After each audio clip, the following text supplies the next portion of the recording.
Hey guys, it's Miko from MO Soundlab, and today I'll be showing you 3 modifications that I do to every single guitar that I own. Okay, so this is my latest guitar purchase. This is a 1997 Jimi Hendrix Voodoo Fender Stratocaster, so it has the reverse headstock, but more importantly it has the reverse bridge pickup, so that bridge pickup is actually much more usable than on most Stratocasters.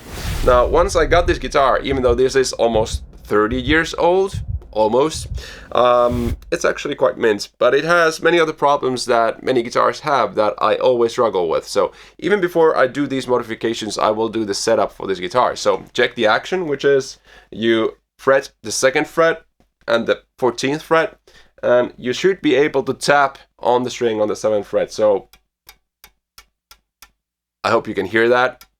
There should be some excess room, or else your neck has a back bow and you will be buzzing out. And on top of that, you would actually intonate this guitar. So I tend to not be satisfied with intonating guitars at the 12th fret alone, which is making sure that the 12th fret and the open string or the harmonic here is the same exact pitch. I tend to actually go even further and check that the notes above here, like the 15th, 17th and 19th fret, are actually also in tune, and that makes sure that when I'm playing something up here, it's also going to be intonated. So that's the basic setup of the guitar. One other thing that I do to these bolt-on guitars is, if I ever feel like this E string is easily prone to slip from the fretboard, that tends to mean that the neck has sort of a bow this way. So what you can actually do is loosen the strings before changing them, and you loosen the bolts, or these are called screws for some reason, people call them bolts. Loosen these just a little bit, and what you can do is, if you have the problem of slipping E strings, you'll actually push the neck that way, and what that does, it actually gives you like a millimeter more of fret on this side. Also be careful not to go too far, because you will get the same problem on this side, where you will easily slip from the top. Once you got that neck kind of put where you're not having that problem, you just tighten the screws ever so slightly, but not too slightly. That's essentially the main setup that I do to these kinds of guitars. Now, for the modifications. Modification number 1.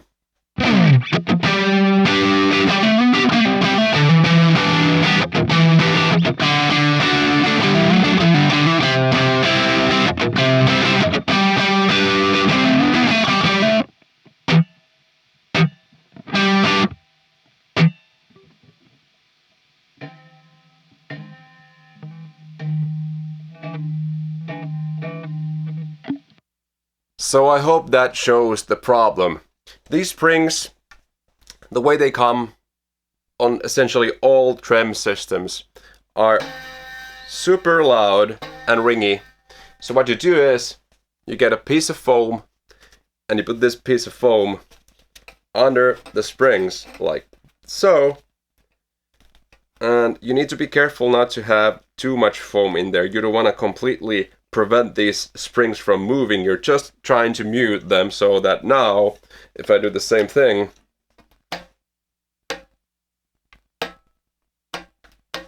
now they do actually sell muted springs. I've never experimented with them. This works, so there's no reason for me to get them.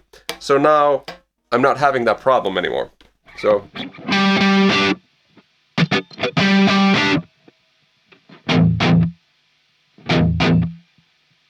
but that brings me to the next problem. Why am I still hearing that? I'm hearing this.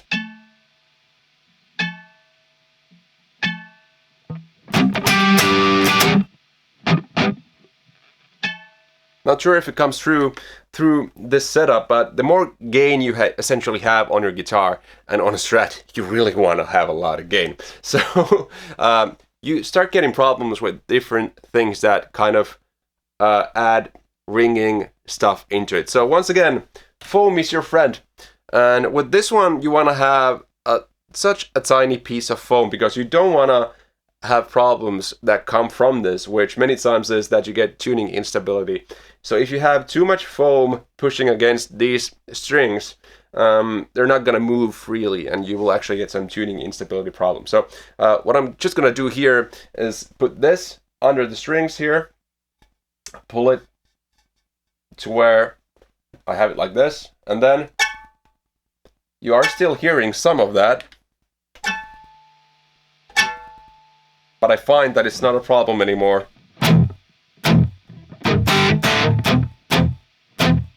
It's not a problem, at least that big of a problem anymore.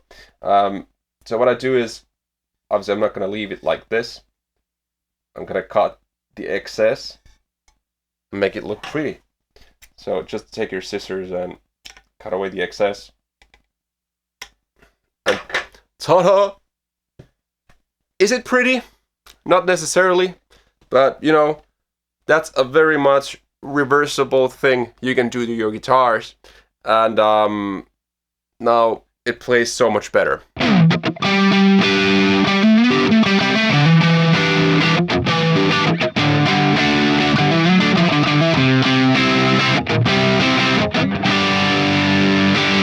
Now, this third modification that I do to all my guitars is somewhat controversial because this is not reversible. I find that on most guitars, the necks are quite sticky. And the problem there is really that it has a very nicely buffed lacquer on the neck, which can be buffed out to be not so sticky. And this is actually a tip that I found from K-Line, which makes premium Fender style Stratocasters, and I think this is the way they do their necks, all of their necks. And what they essentially said was that they use this Mirka tan. I'm not sure if this is the exact one that they use, but I've been using this and it works wonderfully. So even before you take your guitar and clean it up, you want to do this first. If you notice that the neck is super sticky on your guitar, you take this, you put it in your hand like this. This is not sanding paper, by the way. In Finland, we call this a bear's tongue. I'm sure that's not what they call it in English. On the package, it says flexible sanding pad.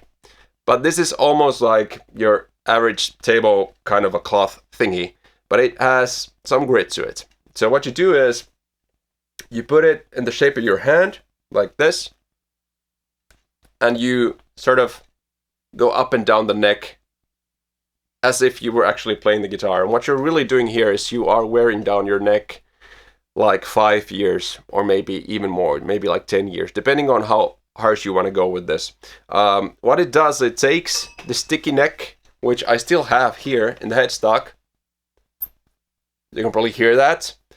And once I jump into the actual, neck, it's super smooth and soft. And this is very similar to if you get a Fender American Pro Stratocaster right now, they have these kinds of necks. So it's very shiny up here.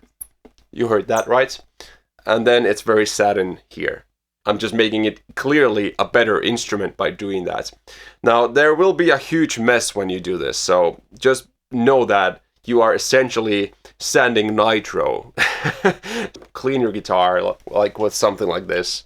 Especially if you have like a rosewood fretboard, you can make it darker, and you need to condition it, unlike these fretboards.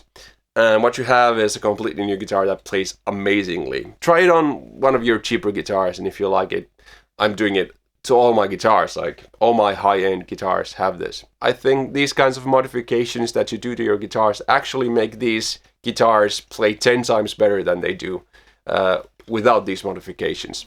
Thank you so much for watching this video. I've been Mikko from ML Sound Lab, and see you on the next one. I hope this one helped you out. Bye bye.